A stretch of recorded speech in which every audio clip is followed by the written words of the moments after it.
Happy morning. Hope all are fine. This is Farida. நம்ம லைஃப்பில் ஜெயிக்கணும்னா என்னென்ன விஷயம்லாம் பண்ணணும்னு நிறையவே பார்த்துருக்கோம். ஒரு லைஃப்பில் சக்ஸஸ் ஆகணும்னா என்ன மாதிரி டிப்ஸ் எல்லாம் நம்ம ஃபாலோ பண்ணணும்னு.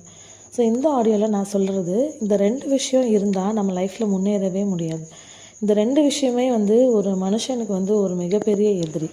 அது என்ன 2 விஷயம்னா, ஒன்று போட்டி, இன்னொன்று பொறாமை. இந்த போட்டின்ற விஷயம் என்ன பண்ணுன்னா, நம்ம சக்ஸஸ் ஆகுறோமோ இல்லையோ, அடுத்தவங்க சக்ஸஸ் ஆகாமல் பார்த்துக்கிறது தான் நம்ம வேலையாகவே இருந்துகிட்ருக்கோம். அவங்க கூட போட்டி போட்டுட்டு இதை செய்கிறேன் அதை செய்கிறேன்னு சொல்லிட்டு நமக்கு தேவையில்லாத விஷயத்தெல்லாம் நம்ம பண்ணிகிட்ருப்போம். ஸோ இப்படி இதில் கான்சன்ட்ரேட் பண்ணோன்னா நம்மளுக்கு ஒரு முன்னேற்றமும் இருக்காது. இன்னொன்று பார்த்திங்கன்னா, பொறாமைப்படுறது. ஸோ இந்த பொறாமையே கிட்டத்தட்ட போட்டி மாதிரி தான். ஸோ எந்த ஒரு விஷயம் இருந்தாலுமே நம்மளோட லைஃப்பில் சக்ஸஸ் ஆகவே முடியாது.